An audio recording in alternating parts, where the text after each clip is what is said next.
Namo tassa bhagavato arahato sama sambuddhassa. Namo tassa bhagavato arahato sama sambuddhassa. Namo tassa bhagavato arahato sama sambuddhassa. Attananja piyangjanam rakeanang surakitam tinang anyatrang jaman pati jagiya pandito ti. Apabila seseorang mencintai dirinya sendiri, ia berusaha menjaga dirinya dengan sebaik mungkin selama 3 masa kehidupan. Orang bijaksana senantiasa di dalam kewaspadaan.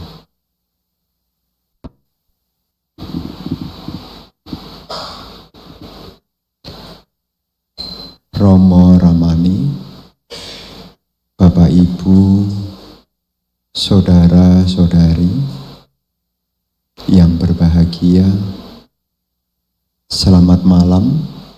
Terpujilah Sang Buddha. Namo Buddhaya. Berjumpa kembali di kesempatan malam hari ini.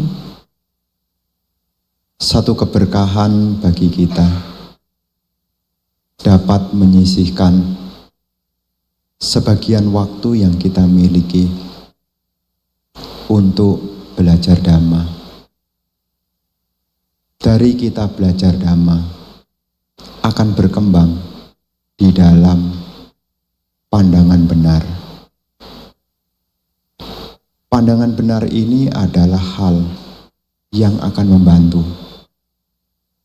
Ibarat sebuah perjalanan, seseorang yang memiliki pandangan benar seperti seseorang yang telah memiliki petunjuk arah.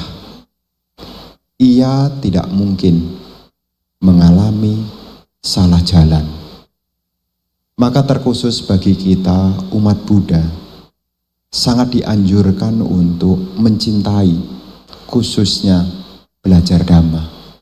Apa sebabnya? Karena ini akan menimbulkan pandangan yang benar. Para bapak dan ibu, saudara-saudari sekalian, melanjutkan dari topik kemarin. Kemarin kita telah membahas sehubungan dengan namena sidinati, kamena ewasidi. Bukan karena nama seseorang menjadi berhasil, tetapi karena tindakan baik seseorang mengalami keberhasilan. Dari topik ini tentu kita harus melanjutkan bahwasanya setiap orang mewarisi perbuatan masing-masing. Setiap orang mewarisi perbuatan masing-masing. Dan perlu ibu bapak, saudara-saudari ketahui, apa yang sekarang kita alami sesungguhnya merupakan bagian dari apa yang pernah kita lakukan.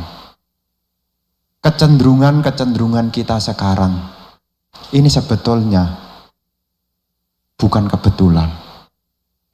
Apa yang menjadi kecenderungan kita di masa sekarang sebetulnya adalah hasil dari pengulangan di masa lalu. Siapa yang mengetahui segalanya, Bante? tidak lain adalah Guru Agung Sang Buddha. Guru Agung Sang Buddha dengan kemampuan batin beliau mengetahui makhluk lahir di mana, sebagai apa, kondisinya seperti apa, semua bergantung dari perbuatan masing-masing. Kemampuan ini disebut sebagai ceto pariyajnana. Di dalam ceto pariyajnana itu Sang Buddha mengetahui seseorang terlahir sebagai apa, menerima hal apa, semua tidak lepas dari perbuatan masing-masing. Maka di kesempatan malam hari ini, sebagai lanjutan betapa berharganya kita memiliki keyakinan kepada hukum karma, malam hari ini kita akan belajar berkenaan dengan diri sendiri adalah hal yang kita cintai. Diambil dari syair Dhammapada 157. Jadi pembelajaran kita malam hari ini, sumber yang menjadi pegangannya adalah syair Dhammapada 157. Di dalam syair Dhammapada 157 itu tertulis di dalam bahasa Pali yang diawali dari baris yang pertama, Athananca piang janang. Athanca itu artinya diri sendiri, piang artinya yang disukai, janyang artinya mengetahui, sadar. Jika seseorang menyadari dirinya sendiri adalah yang dicintai, baris kedua diingatkan, rakya nang surakitang. Rakya itu melindungi. Dirinya nang surakitang. Su itu artinya lebih baik. Rakitang ya sungguh-sungguh. Jadi kalau kita mencintai diri kita sendiri, maka kita berusaha untuk menjaganya dengan sungguh-sungguh. Selama apa? Tinang, hanya terang yamang, selama 3 periode kehidupan. Patik Jagya Pandito, orang bijaksana senantiasa menjaga kewaspadaan. Artinya apa? Orang yang bijaksana tidak lalai. Bagaimana supaya kita tidak lalai, Bapak Ibu? Mengingat kita ini belum menjadi orang bijaksana. Gimana supaya kita tidak lalai? Cara yang paling mudah supaya kita tidak lalai adalah mau mendengarkan Dhamma. Karena ketika kita mendengarkan Dhamma, di situ ibaratnya kalau pohon itu condong, miring, pohon itu bisa diluruskan. Pandangan yang semula itu bisa bengkok, bisa diluruskan kembali kalau seseorang itu punya kecintaan untuk mendengarkan Dhamma. Hanya masalahnya dari sekian banyaknya umat, kalau diminta lebih lama lagi mendengarkan Dhamma, kapasitas memorinya tidak kuat. Jadi kalau topiknya terlalu panjang, maka memorinya sudah tidak lagi mampu menapung. Seperti HP, kalau RAM-nya cuma 128, diisi video, foto, disimpan di galeri dalam jumlah banyak, dimasukkan lagi, langsung stop. Kenapa? Kapasitas terbatas. Maka kadang-kadang kalau saya kasih ceramah maksimal hanya 45 menit. Nah kalau lebih dari 1 jam Bante, nanti sekeluar dari Dhammasala, ketika ditanya, tadi Bantenya ceramahnya apa? Panjang banget. Jadi tidak mampu mengingat, yang mampu diingat hanya panjang banget. Jadi ibu, bapak, saudara-saudari sekalian, di dalam syair Dhammapada 157 itu kita diingatkan, bahwasanya dari sekian hal yang kita cintai, sesungguhnya kita menyadari diri sendiri inilah yang kita cintai. Dan apa yang kita warisi tidak lepas dari apa yang kita lakukan. Jadi di dalam Dhamma itu tidak ada yang kebetulan. Keberhasilan maupun kegagalan, termasuk rintangan-rintangan yang mungkin diharapkan sebuah tujuan belum tercapai, kadang-kadang juga bisa diblok oleh kekuatan karma lampau yang tidak mendukung. Kita tidak bisa menyalahkan siapa-siapa, Ibu Bapak. Kalau Sang Buddha punya kemampuan bisa menerima, tapi kalau kita yang tidak punya kemampuan untuk mengetahui, kita jadi penasaran. Kenapa ya? Kenapa ya? Kenapa ya? Tapi kalau Sang Buddha, beliau bisa menerima. Apa sebabnya? Karena beliau punya kemampuan, yakni pubi niwasanusati nyana, bisa tahu. Dulunya apa, maka sekarang menerima apa. Siap menerima. Karena apa yang diterima ini adalah tanaman di masa lalu. Nah, kita-kita ini penyakitnya ini lupa. Jadi kita kadang-kadang kalau ada hal yang kurang nyaman, kita kadang-kadang garuk-garuk kepala. Dulu ngapain ya? Kok saya jadi begini ya? Tapi kalau Sang Buddha, Ibu Bapak, beliau bisa dengan tenang. Apa sebabnya? Karena Guru Agung Buddha itu punya kemampuan untuk mengingat apa yang dulu pernah beliau lakukan. Salah satu contohnya adalah Guru Agung Sang Buddha pernah difitnah oleh sesosok wanita yang bernama Cinca. Cinca menfitnah seolah-olah hamil oleh Sang Buddha. Bagaimana Sang Buddha menghadapi Cinca itu? Santena somawidina. Sante itu artinya ya tenang. Bahasa Pali sante itu ya sama dengan bahasa Indonesia. Ya udahlah, santai saja itu artinya tenang. Ya santai. Kenapa? Karena Guru Agung Buddha ingat apa yang sekarang beliau terima. Kenapa dapat celaan, fitnahan dari Cinca? Dulunya beliau juga pernah menuduh orang yang sudah mencapai pencerahan dianggap sebagai penipu. Akibatnya apa? Sekarang menerima. Nah, apa yang menjadi latar belakang dari syair Dhammapada 157 ini? Ada kata-kata yang menjadi penjelasnya. Kisah berkenaan dengan seorang pangeran yang bernama Pangeran Bodhi. Dalam bahasa Pali namanya Bodhi Kumara Raja. Ya, Bodhi Kumara Raja. Kumara itu anak. Ya, Bodhi Raja Kumara. Jadi anak raja, sebutannya pangeran. Pangeran Bodhi. Dari mana Bante Pangeran Bodhi ini? Beliau dari Kosambi. Kosambi itu kalau sekarang nama tempat itu kalau sekarang adalah Allahabad. Ya, nanti kalau Ibu Bapak ngetik di Google Allahabad, di sana ada pilar Asokanya juga. Nah, di kota itu di masa lampau di zaman Sang Buddha, nama kota itu adalah Kosambia atau Kosambi. Nah, Pangeran Bodhi Kumara ini selesai bangun istana, tempat tinggal yang bagus, mengundang Sang Buddha untuk menerima dana makanan. Punya rumah yang bagus, tapi kurang satu.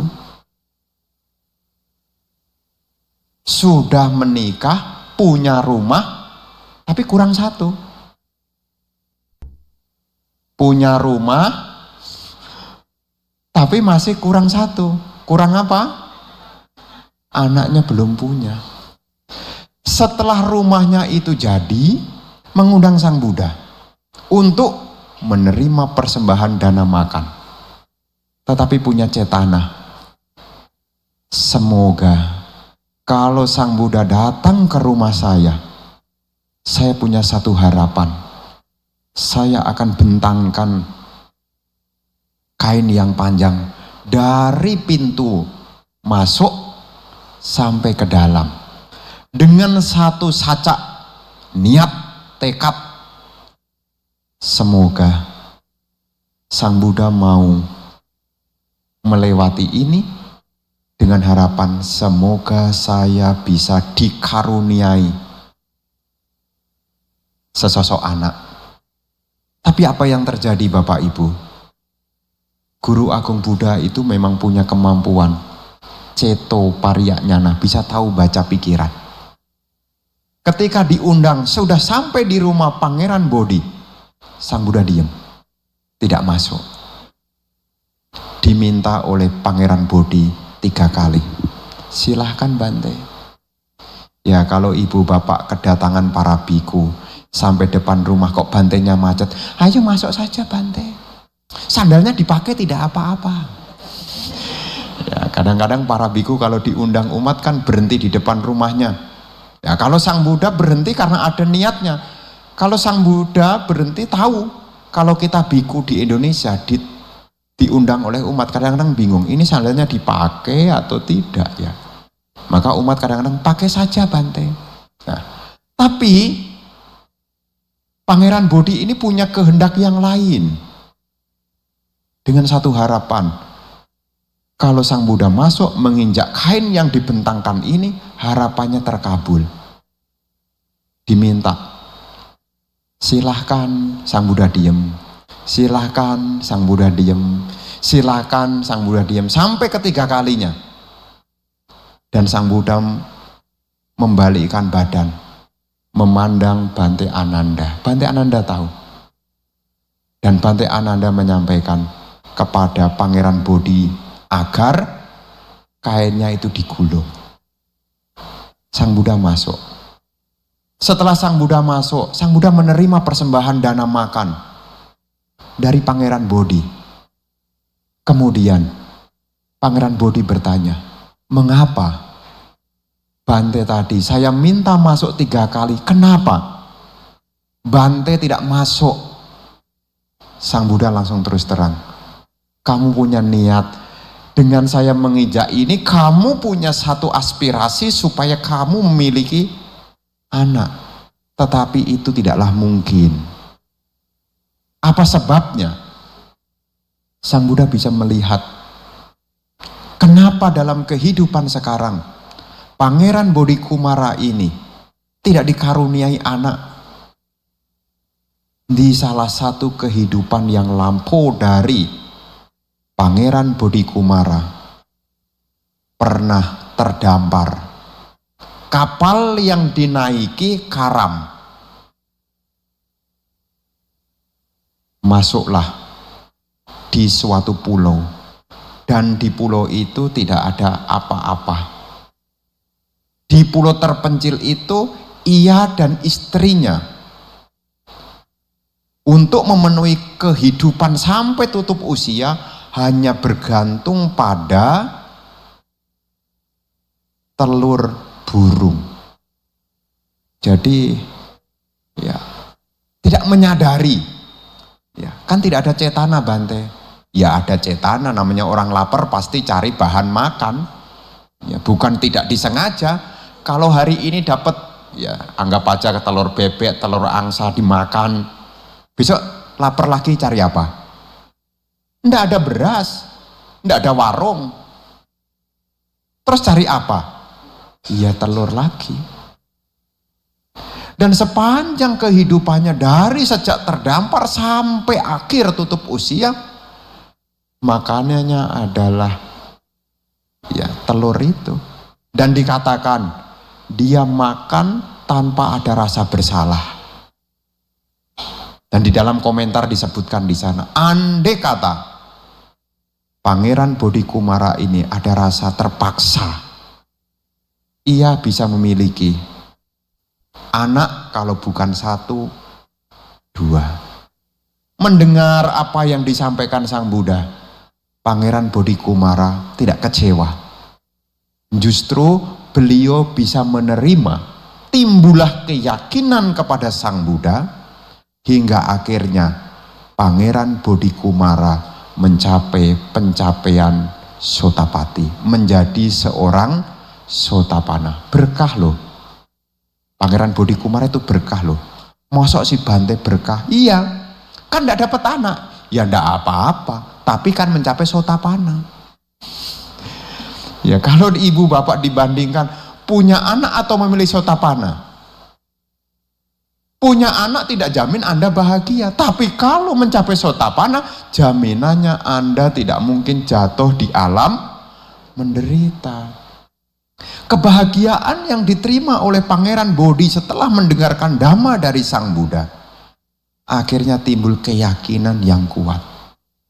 Makanya kalau ibu bapak ada harapan yang belum tercapai, mestinya ibu bapak harus tertarik belajar Dhamma. Siapa tahu harapannya tidak tercapai, mendengarkan Dhamma mencapai Sotapana.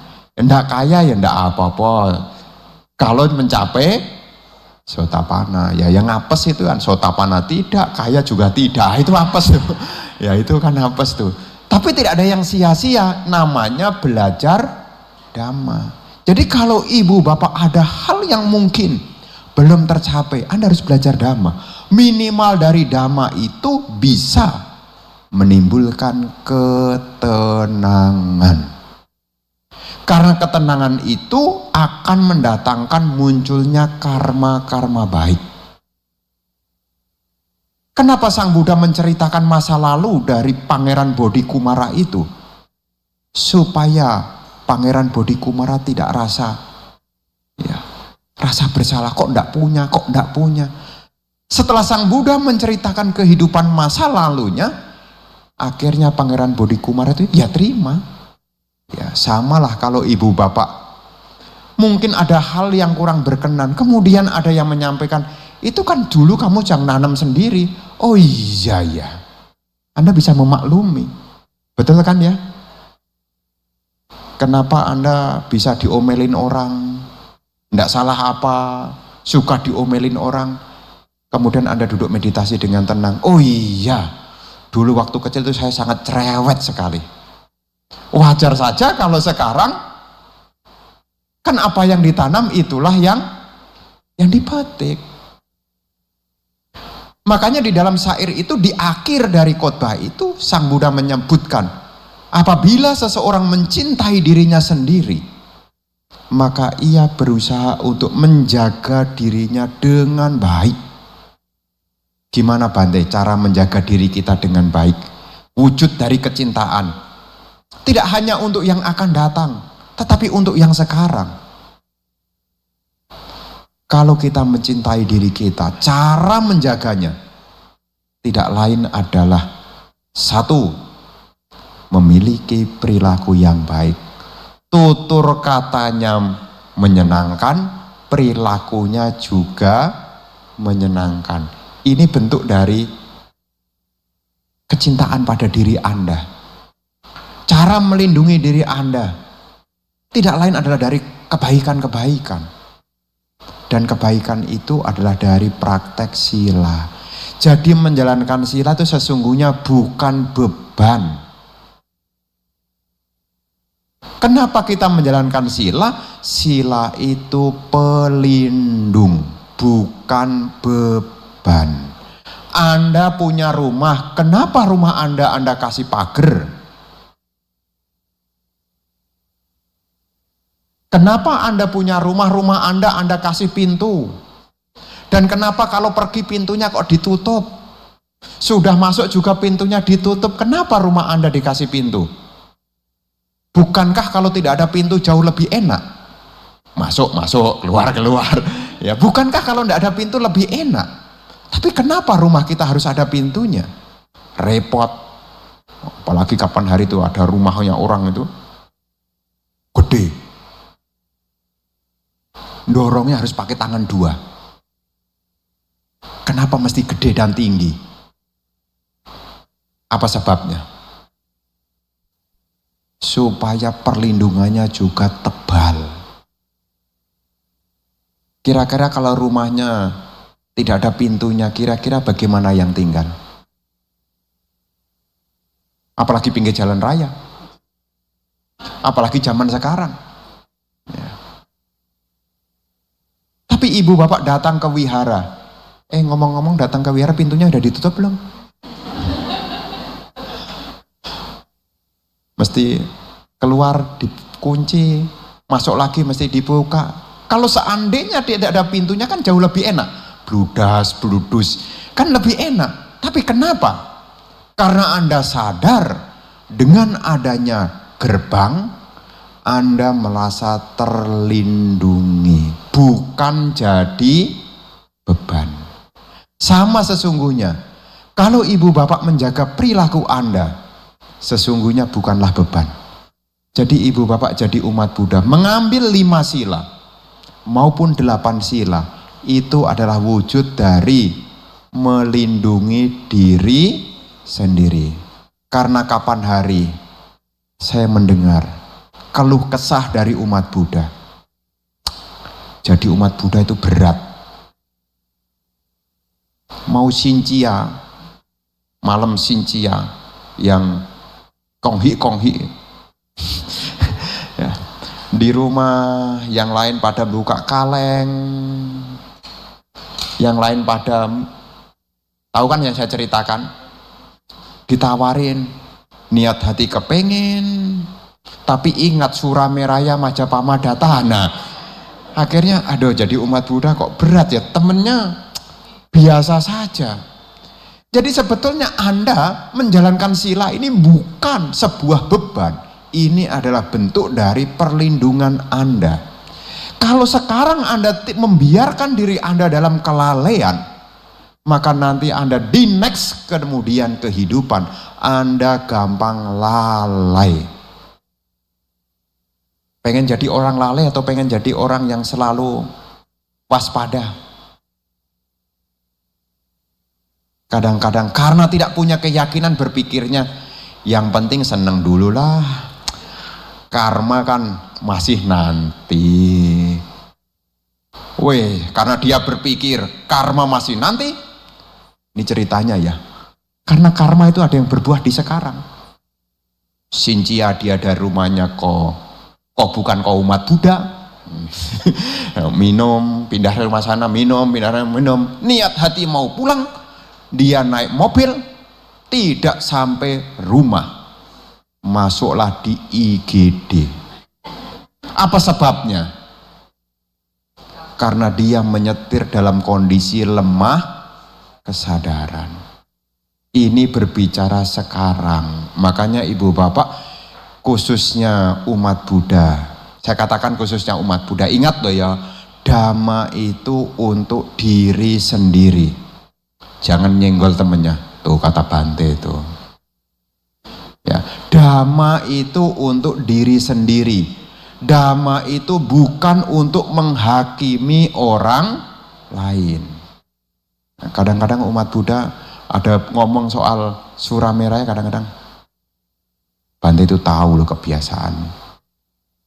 Bukan ibu bapak, Dhamma itu bukan untuk menghakimi orang lain. Dhamma itu bukan untuk orang lain. Kita belajar Dhamma adalah untuk diri sendiri. Ini diingat nih. Nanti kalau Dhamma itu dipakai untuk menghakimi orang lain, saya takut yang terhakimi terus males tidak mau datang. Sih tidak ada masalah dengan saya. Hanya sayang kesempatan baik bagi dia bisa menjadi tertunda. Jadi wujud dari mencintai diri kita bagaimana? Jaga sila. Kalau perilaku kita baik, tutur kata kita menyenangkan, itu sebutannya adalah rakya nang surakitang. Itu disebut dengan menjaga diri dengan sebaik mungkin. Dari sila. Setelah sila apa Bante yang bisa melindungi kita? Yang kedua adalah samadhi. Maka saya pesan kepada ibu bapak, ini wujud kita mencintai diri kita. Kenapa kita harus meditasi? Ini juga wujud kecintaan. Anda lebih senang pikiran Anda kacau atau lebih senang pikiran Anda tenang? Anda lebih senang Anda khawatir, gelisah, atau Anda berbahagia? Kalau Anda ingin tenang, kalau Anda ingin bahagia, maka jangan lupa latihan meditasi. Memang pikiran liar, citang raketak medawi. Sang Buddha menyebutkan citang raketak medawi. Orang bijaksana berusaha untuk jaga pikiran. Jaga pikiran itu bukan beban. Tapi ini tidak terjadi di sini. Saya cerita di tempat lain. Saya diminta untuk membimbing meditasi. Saya seperti tadi, meta bawana. Ke diri sendiri, ke semua makhluk, ke depan, ke belakang, ke kanan, ke kiri, ke atas, ke bawah. Agak lama kadang-kadang. Yang baris belakang, batuknya juga ikut-ikutan. Semoga makhluk bahagia. Ya. Jadi seolah-olah mengembangkan meta ini seolah-olah adalah beban. Ini adalah wujud dari kita mencintai diri sendiri. Anda kan ingin bahagia. Kan Sang Buddha sebut di dalam syair Dhammapada 157. Atancak piang janang. Atancak. Kita mencintai diri kita sendiri. Ya kan? Maka tolonglah. Kalaupun meditasi di wihara hanya sebentar, tolonglah di rumah pagi-pagi. Kalau 10 menit tidak tahan, 5 menit. Lah kalau 5 menit tidak tahan Bante, terlalu. Sebelum Anda mengawali hari Anda, minimal Anda isi dulu. Isi dulu dengan pikiran yang baik. Jadi meditasi itu bukan beban. Ya, mesti diingat ya, meditasi adalah wujud kecintaan pada diri sendiri. Anda benar-benar cinta hanya baru ranahnya cinta fisik. Sakit kepala baru ingat minum obat sakit kepala. Kalau fisiknya sakit baru berpikir berjuang. Kalau pikirannya kacau, apakah kita kemudian berjuang untuk menenangkannya? Apakah kita berjuang untuk menenangkannya kalau pikiran kita kacau? Biasanya kita bukan menenangkan pikiran kita, tetapi kita mengalihkan perhatian kepada hal yang lain. Memang untuk sementara waktu, aktivitas mengalihkan perhatian bisa, tapi suatu saat tidak bisa memberi kekuatan apa-apa. Itulah gunanya Rakyatnang Surakitang. Cara mencintai diri kita yang kedua adalah dengan meditasi. Ingat loh ya, meditasi bukan beban. Ini wujud kita melindungi diri sendiri. Bante, kalau meditasi tegak aku ndak kuat Bante, bersandar. Bolehkah saya duduk dengan bersandar? Boleh, selama Anda sandar di tempat yang benar. Jangan sampai Anda bersandar di bahu orang. Jangan. Ya, jangan. Anda sandar yang benar tuh. Di kursi yang benar boleh. Ya. Semoga saya berbahagia boleh. Yang enggak boleh itu sandar ke temannya. Ya Anda jadi beban bagi teman Anda. Ya, jadi ibu bapak, meditasi ini adalah bagian penting. Dan para umat Buddha tahu, tetapi tidak dijalankan. Ibaratnya sudah haus, bawa air minum, tapi tidak diminum. Ngomong sana sini, ngomong sini sini. Saya haus, saya haus, saya haus. Padahal di depannya sudah ada air minum. Kalau haus, untung saya belum. Jadi kalau haus ya diminum. Nah kalau saya Bante, pikiran saya gelisah. Bagaimana Bante? Kalaupun kita tidak bisa mengucapkan semoga saya berbahagia, minimal Anda mesti ingat, tarik napas masuk. Cobalah kalau ada masalah fokus pada nafas. Saya bertanya kepada Anda pengen masalah Anda selesai atau pengen nafas Anda selesai? Anda pilih selesai masalah Anda atau pilih nafas Anda? Anda pilih masalah Anda dulu, baru nafas Anda. Ya habis semua. Pilihlah yang pertama. Sebelum Anda menyelesaikan masalah, jangan lupa bernapas. Maka kapan hari saya tanya kepada umat Buddha, Anda pilih nafas atau pilih uang?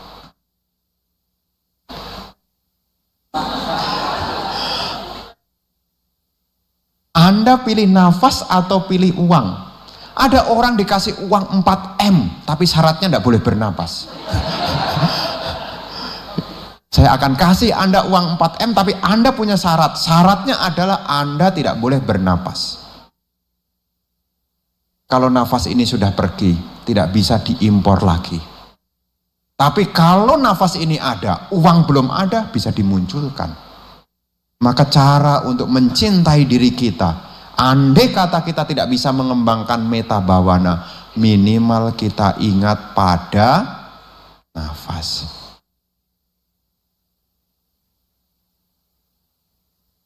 Sang Buddha sudah tunjukkan jalannya. Jadi jangan sampai ibu bapak lupa ya. Ini Sang Buddha sudah tunjukkan berkali-kali.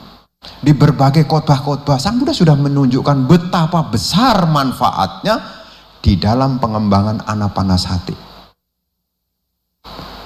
Baru di saat-saat terakhir baru cari nafas.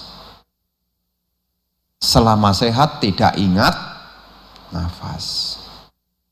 Jadi ibu bapak, mencintai nafas Anda, menyadari keberadaan nafas Anda, ini juga bentuk dari rakya nang surakitang, wujud dari melindungi diri sendiri dengan baik. Bisa dipahami? Jadi selain Anda punya sila untuk pelindung Anda, yang kedua, Anda mesti meditasi. Bukan sebuah kewajiban. Sang Buddha tidak meminta Anda datanglah meditasi, tidak. Justru Sang Buddha berbagi, ini loh besar manfaatnya kalau kita meditasi. Jadi kita meditasi bukan karena bakti kita kepada Sang Buddha, bukan. Justru karena kasih sayang Sang Buddha itulah Sang Buddha menunjukkan kepada kita meditasilah.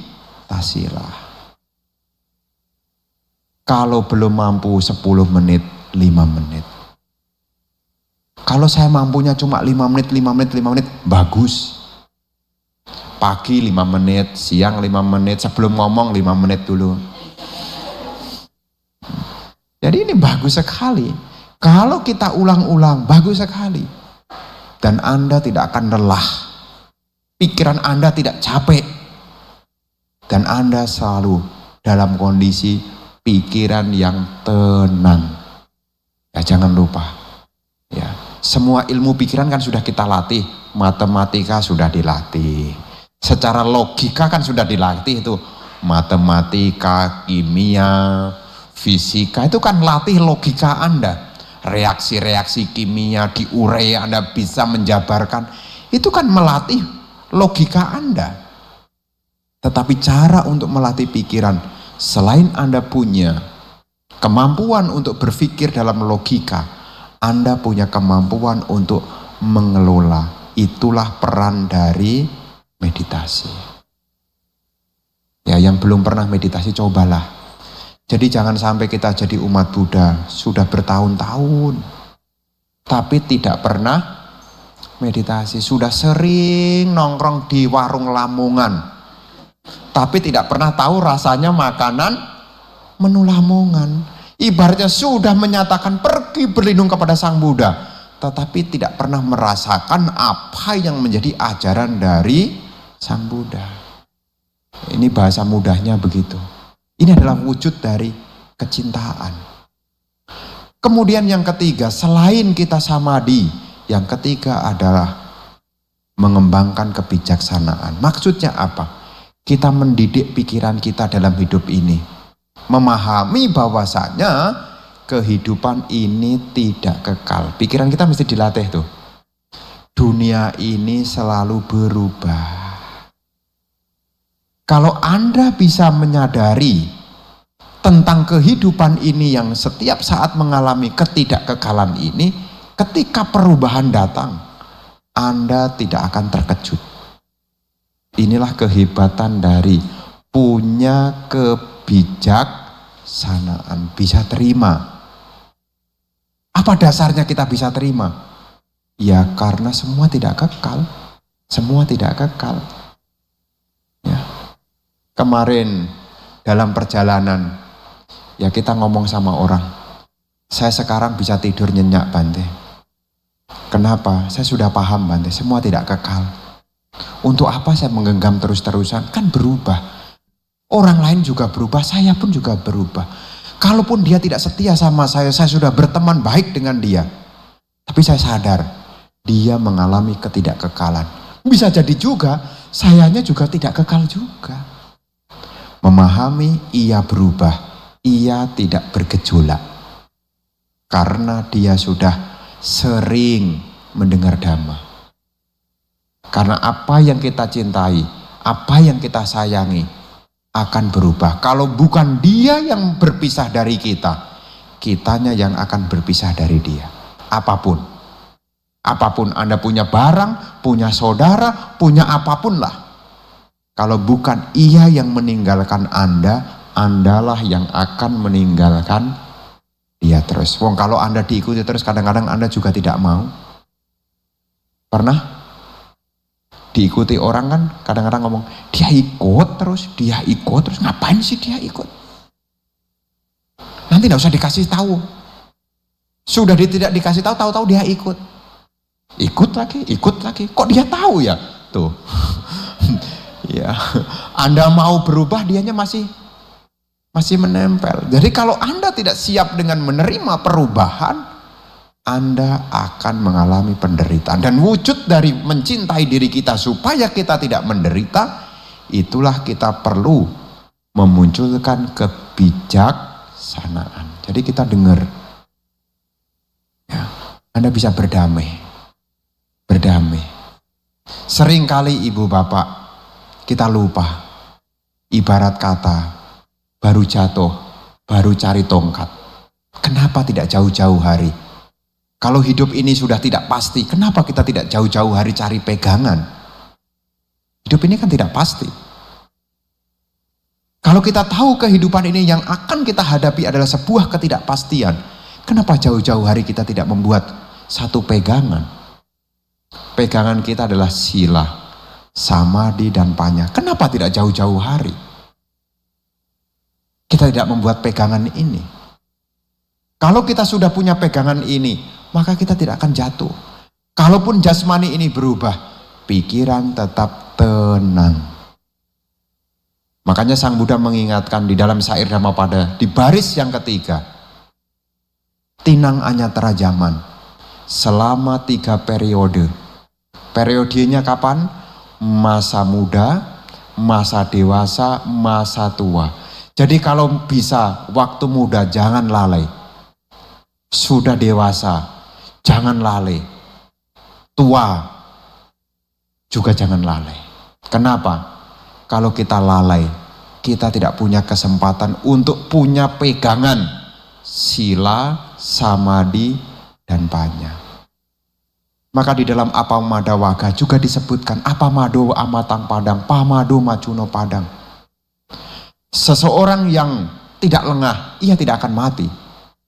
Orang yang lengah seperti orang mati. Apa maksudnya? Orang yang lengah itu ya orang yang tidak tahu apa-apa. Orang mati itu ya tidak bisa ngapa-ngapain. Ya. Kalau kita lengah, kita lupa. Ya. Lupa untuk mencari pegangan. Kapan itu? Ya 3 masa kehidupan. Waktu muda, dewasa, dan tua. Ini rentang kehidupan.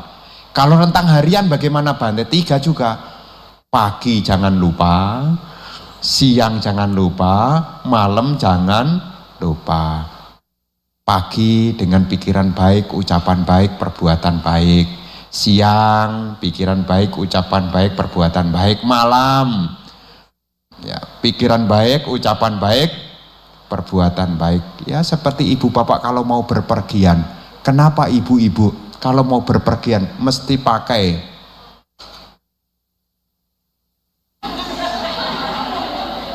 kenapa tidak lupa? Tidak tahu bapak-bapak nih, pakai juga ya. Kenapa sebelum berpergian mesti semprot minyak wangi? Apa sebabnya? Supaya kalau pergi merasa nyaman. Diri sendiri juga nyaman, orang di sekitarnya juga nyaman. Apa yang membuat orang nyaman? Tidak lain adalah kalau punya pikiran yang baik, ucapan yang baik, dan perbuatan yang baik. Ini adalah aroma yang wangi. Dan aroma ini tidak akan pernah habis. Tadi ibu bapak kesini jam berapa? Masihkah bertahan aroma wanginya? Kadang-kadang saya pergi menghadiri orang tutup peti. Kadang-kadang saking semangatnya itu, buka itu, tumpah ke jubah. Tumpah ke jubah, tapi besok pagi sudah hilang, aromanya sudah hilang. Tapi waktu di mobil, masih wangi. Tapi wanginya ini orang pada takut.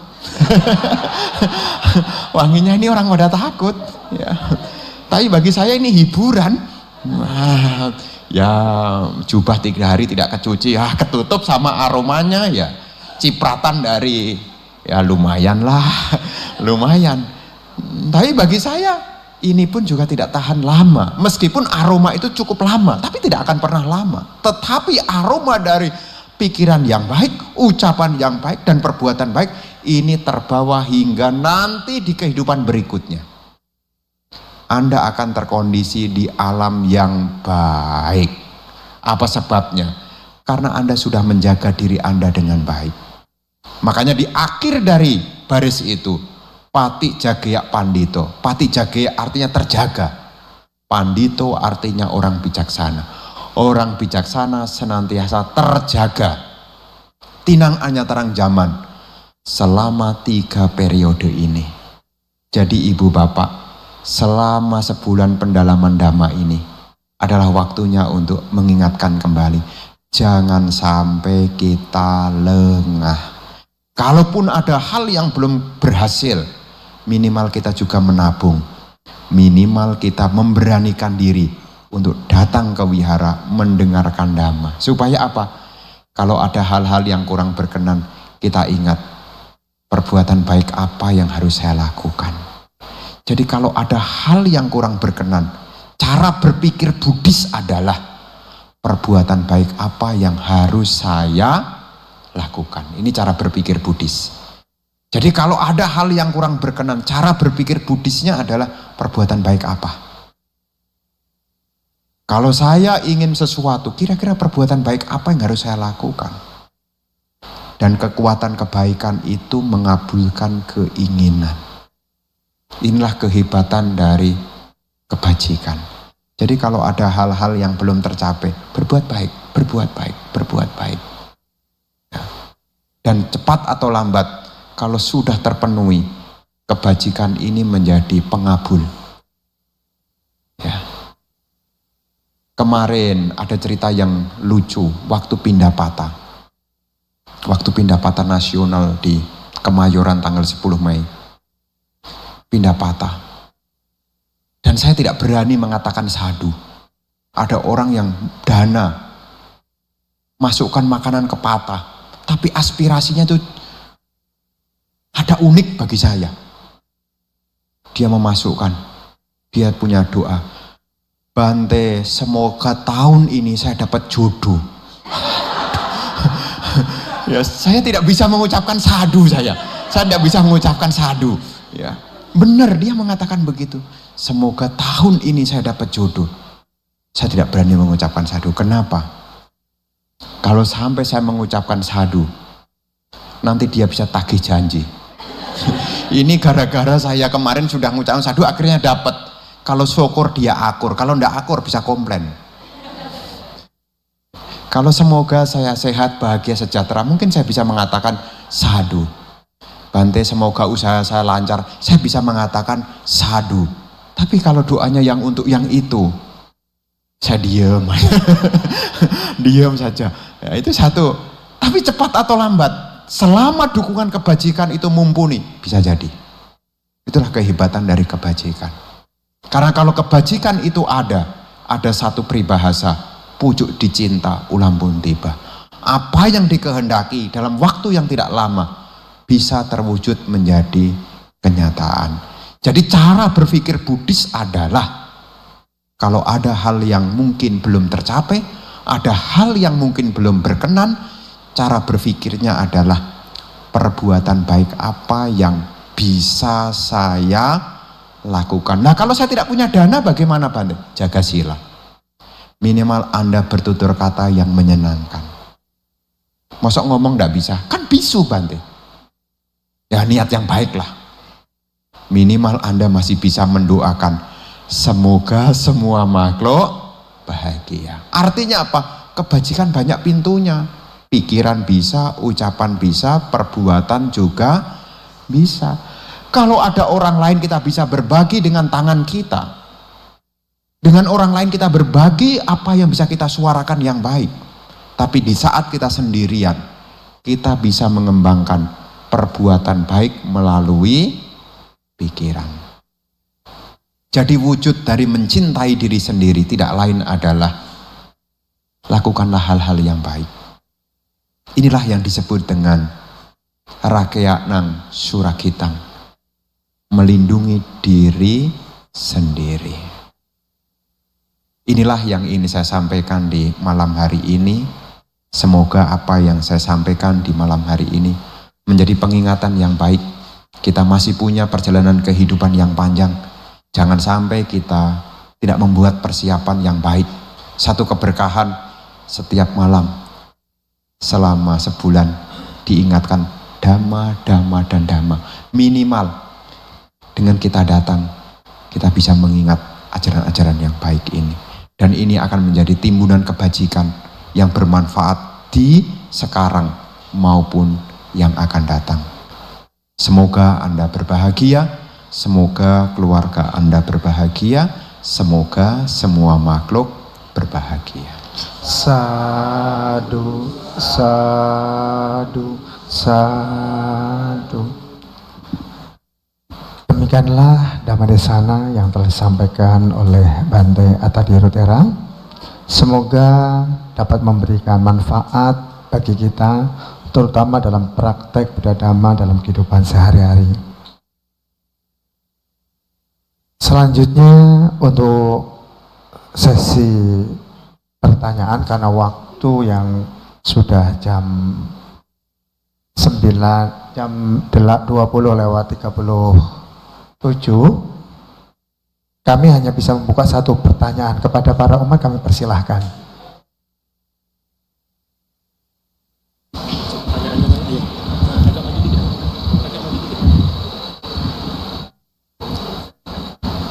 Ya, kepada Ramani Ratna Nirmala kami persilahkan.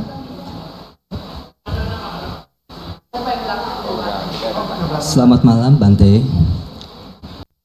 Bante, tadi kan ada mengulas mengenai pikiran ya.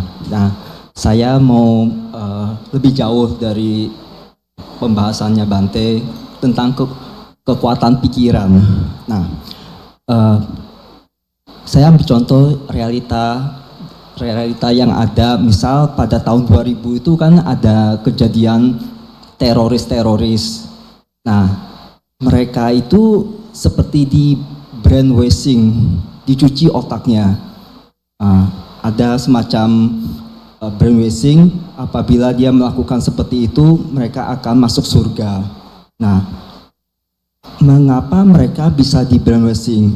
Apakah karena moha, kebodohan batin, atau ada yang melakukan brainwashing itu alam bawah sadar, melakukan alam bawah sadar. Nah, terus yang kedua mengenai ini Bante, brainwashing. Terus yang kedua, hipnotis. Mengapa orang bisa dihipnotis? Nah, apakah karena orang yang menghipnotis itu menembus alam bawah sadarnya yang dihipnotis objeknya? Dan bagaimana kita terhindar supaya tidak sampai jadi objek hipnotis itu? Terima kasih Bante.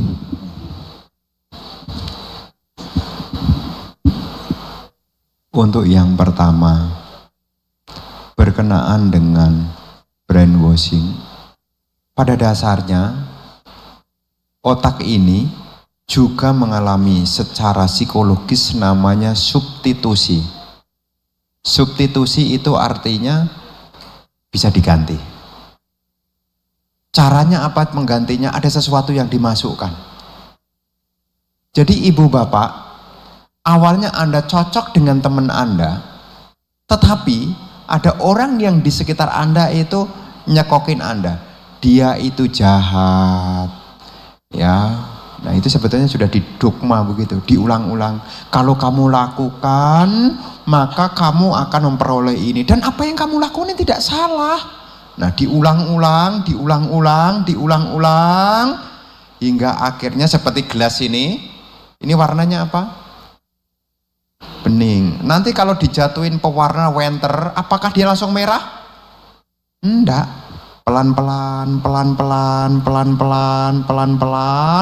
lama-lama gelas yang putih ini isinya, yang bening ini, dia kemudian ada warnanya. Bukan langsung. Bolak-balik, barulah nanti menjadi terpengaruh. Ya. Makanya kalau di dalam ilmu psikologi termasuk ilmu Dhamma, apa yang kita dengar berulang-ulang ini bisa menjadi dua. Pandangan benar atau pandangan salah. Kalau pandangan benar, maka pikirannya benar, perbuatan benar, ucapannya benar, usahanya benar. Tapi sebaliknya, kalau yang didengar adalah sesuatu yang keliru, pandangannya keliru, pikirannya juga keliru, perbuatannya juga keliru, ucapannya keliru, penghidupannya juga jadi keliru juga. Di zaman Sang Buddha, ada seorang pertapa. Pertapa ini dua. Satu mengikuti cara hidup seekor sapi, dan satu lagi mengikuti cara hidup seekor anjing. Dia akan makan. Kalau yang yang petapa ini mengikuti cara hidupnya anjing, dia akan makan, mau makan, kalau makanannya dilempar, dia baru makan. Kemudian dua-duanya ini ketemu Sang Buddha, dia bertanya, apakah praktek keras yang saya jalankan ini membawa saya lahir di alam bahagia? Apa jawabannya Sang Buddha? Kalau praktekmu diterus-teruskan seperti ini, ada dua kemungkinan. Kalau bukan lahir sebagai anjing, kamu akan jatuh di alam neraka. Satunya lagi juga mendapat jawaban yang sama. Kalau kamu terusnya begini, kamu akan lahir menjadi seekor sapi, kalaupun tidak, kamu akan lahir di alam neraka. Setelah mendengar itu, kedua petapa itu menangis. Ya, menangisnya apa? Saya sudah berjuang waktu demi waktu, ternyata hasilnya tidak seperti yang diharapkan. Itulah bahaya dari pandangan keliru, pandangan salah. Jadi untuk pertanyaan pertama, kenapa seseorang bisa mengalami demikian? Selama yang didengar. Ya, banyak di antara umat Buddha ini juga kalau tidak mendengarkan Dhamma, nanti akan ada suara. Loh ngapain kamu kewihara? Memang kewihara itu bawa cuan. Enggak usah kewihara, mending buka toko aja. Nanti dapat duit. Memang kewihara memang enggak dapat duit. Memang benar, tidak dapat duit. Dan duitnya siapa yang Anda dapat? Wong Anda di sini juga enggak ngapa-ngapain. Nanti kalau itu diulang-ulang, nanti membuat Anda tidak kewihara. Iya ya, nanti kewihara saya enggak dapat duit. Kalau sering mendengar kalimat itu, lama-lama Anda juga tidak tertarik. Siapa yang mengatakan? Ya orang-orang di sekitar. Makanya hati-hati dengan suara-suara yang masuk di telinga kita yang tidak sesuai dengan Dhamma. Kamu sudah banyak berbuat baik, toh kamu hidupmu begini-begini terus. Ngapain kalau begitu kamu berbuat baik? Kalau dia tidak kuat keyakinannya, dia akan berhenti berbuat baik. Apa sebabnya? Karena dia mendengar suara demikian. Pandangannya keliru, pikirannya keliru, ucapannya jadi keliru, hidupnya juga jadi keliru. Dari mana? Suara yang keliru. Pernah dengar ada orang mengalami skizofrenia, mengalami halusinasi, anaknya dibunuh. Pernah dengar di berita itu? Kenapa dia membunuh anaknya? Dia dapat bisikan, bunuh anakmu, bunuh anakmu, bunuh anakmu. Akhirnya bagaimana? Dibunuh. Pernah dengar kan? Setelah ditangkap, kenapa kamu kok rela membunuh? Saya dapat bisikan. Suaranya masuk ke pikiran. Karena pikirannya keliru, akhirnya perbuatannya jadi keliru. Ini urut-urutannya. Kemudian yang kedua, gimana caranya supaya tidak terhipnosis? Saya menyarankan Anda untuk mengembangkan meta. Meta itu malah sebaliknya, Anda bisa menghipnosis orang lain. Jadi Anda bukan terhipnotis, tapi orang lain jadi terhipnotis sama Anda. Orang yang menyenangkan itu akan membuat orang lain merasa nyaman. Itulah kehebatan dari meta. Manuso piohoti akan disukai oleh manusia. Manusia akan mencintai dia, bukan membahayakan dia. Manuso piohoti, yang bukan manusia juga senang sama dia. Dewa rakati, para dewa juga senang melindungi. Rakati itu melindungi. Itulah kehebatan meta. Makanya kalau Anda mau berpergian, mau buka usaha, supaya tidak mengalami terhipnosis, minimal duduk 5 menit. Semoga semua makhluk bahagia. Kalaupun rezeki belum datang, minimal Anda sudah punya kondisi bahagia. Makanya ibu bapak sebelum berpergian, ya, kalau bukan baca Namo Tassa 3 kali, ya, semoga semua makhluk berbahagia. Anda tidak mungkin terhipnosis. Ya, tapi kalau Anda pikirannya kacau, ya Anda terhipnosis. Meta ini luar biasa ibu bapak. Ya, meta ini adalah meditasi yang gampang, yang bisa dilakukan oleh perumah tangga. Karena ini sifatnya konsep. Ya, semoga semua makhluk bahagia. Semoga semua makhluk bahagia. Kalau Anda punya meta, meta itu akan melindungi Anda. Dan Anda boleh coba. Ya, pikiran kacau, semoga saya bahagia, semoga saya bahagia. Rela enggak kalau dirinya bahagia? Anda kalau pikirannya kacau, lebih larut dalam semoga makhluk bahagia atau sedih? Anda kalau tidak bahagia, lebih cenderung sedih, bingung, atau semoga saya berbahagia? Ini ditanya, berapa Anda diem? Kalau Anda tidak bahagia, kalau Anda sedih, kalau Anda mengalami kebingungan, mana lebih mudah? Semoga saya berbahagia atau larut dalam kesedihan Anda? Karena kita tidak berpegang pada dhamma, sudah jatuh, bukannya berdiri, malah ikut jatuh. Ada salah satu ya, kisah Jataka. Ya, ada kisah Jataka. Ada 2 orang saudara. Ya, 2 orang saudara ini berdagang. Terus satunya ini kakaknya ini baik, ya, tapi adiknya mau curang.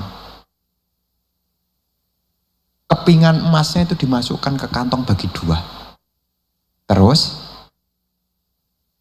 dia berpikir, kakaknya tertidur, dia tarik, dia tuker. Duitnya tadi dibawa sama adiknya, dia tuker, punya adiknya itu ditambahin, punya kakaknya diisi sama batu. Terus di perjalanan, kantong tadi sama dia pura-pura, Koko jatuh, punyanya Koko. Tapi Kokonya tenang aja. Coba kalau dia terjun, mati dia. Berkorban ngambil itu, dia tenang aja. Kakaknya dia tidak bergeming, ya tidak apa-apalah jatuh. Kalau dia tidak punya ketenangan, dia bisa hanyut dalam masalah. Ini adalah contoh perumpamaan. Jadi kadang-kadang ada sesuatu yang hilang, jangan lupa untuk diri sendiri. Semoga saya berbahagia. Untuk kondisi apa? Tenang. Ini menyambung pertanyaan, supaya ibu bapak tidak terhipnosis. Meditasi. Meditasi. Saya sudah berpergian kemana-mana, meta itu luar biasa. Meta itu luar biasa. Jadi kalau ibu bapak punya meta, meta itu akan melahirkan meta, bahasa Pali, bahasa Sangsekerta namanya Maitri. Meta turunannya menjadi mita. Mita itu Sangsekertanya adalah mitra. Orang yang punya meta akan banyak teman.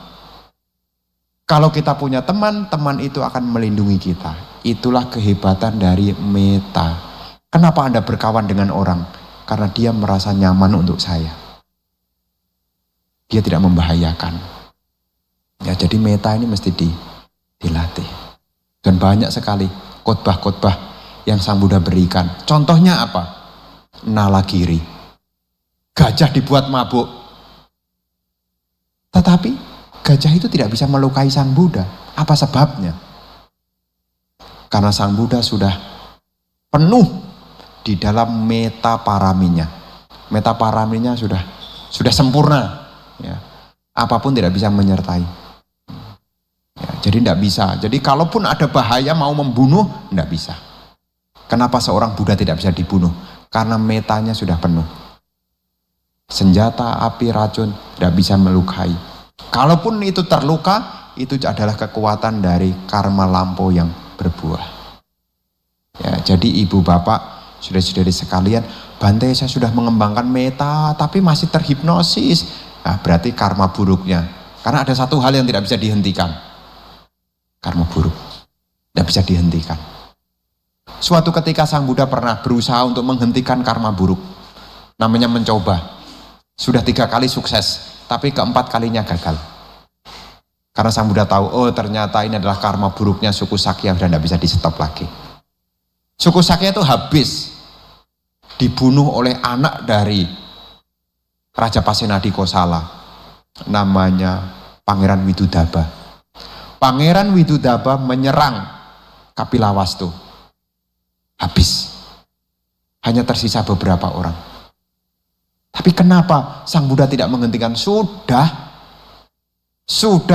bisa dihentikan Sang Buddha 3 kali. Menyerang pertama, Sang Buddha nasihati, tidak jadi. Menyerang kedua, Sang Buddha nasihati, tidak jadi.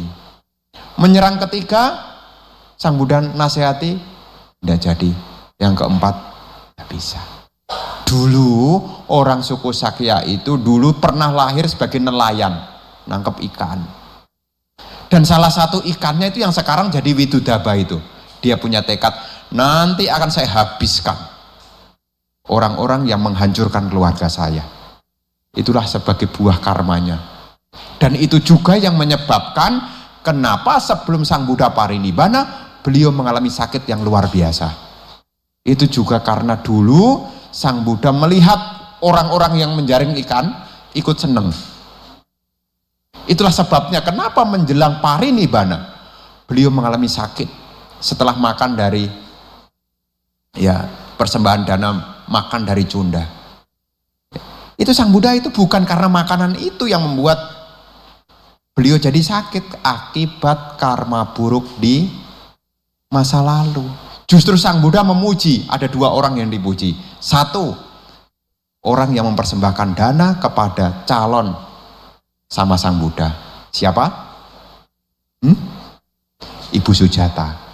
Ini adalah orang yang beruntung, Ibu Sujata. Dan yang kedua adalah orang yang mempersembahkan dana makan terakhir sebelum Sang Buddha Parinibbana. Tidak lain adalah Cunda. Ada yang tanya, Bante, apakah Cunda melakukan karma buruk? Tidak.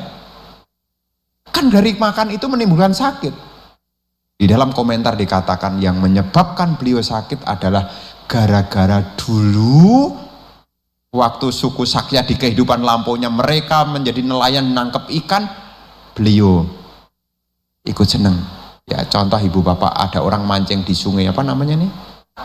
Mahangkam. Dapat apa? Ih banyak. Oh gede-gede ya. Gede-gede ya. Wah, ikut seneng dengan penderitaan makhluk lain ya. Nanti Anda bisa sakit-sakit juga tuh, sakit perutnya juga. Mungkin sudah berbuah, karma lampunya sudah berbuah ya. Tapi Sang Buddha tahu ya, ini contohnya. Itu ada di kata-katanya. Ya, makanya ada cerita-ceritanya kenapa Sang Buddha mesti mengalami 6 tahun samsara, itu ada semua ceritanya, itu ada semua.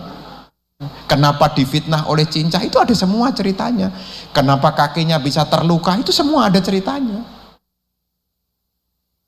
Ya.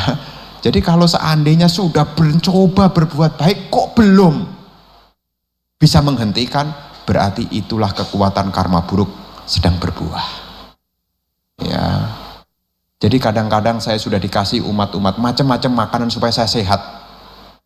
Macam-macam dikasih vitamin macam-macam, masih aja bisa masuk angin. Mungkin juga ada orang mancing atau nangkep ikan tadi. Wah, banyak juga. Oh, kamu dapat lele ya. Jadi perutnya ini jadinya enggak bisa damai nih ya. Ya malam dikit ceramah kemalaman isinya angin. Ya, bisa jadi dulu akibat dari. Nah, bisa jadi ya. Ya. Jadi Ibu Bapak, itulah jawaban dari yang ingin saya sampaikan sebagai penambah pengetahuan. Ya, yang jelas kembangkanlah meta. Ya, dan apapun yang kita terima itu sebetulnya juga ada rentet-rentetan. Hanya saja kita tidak punya kemampuan untuk mengingat. Ya, mengingat sudah malam. Ya, terima kasih atas perhatiannya. Anumodana Bante atas jawaban dari pertanyaan umat.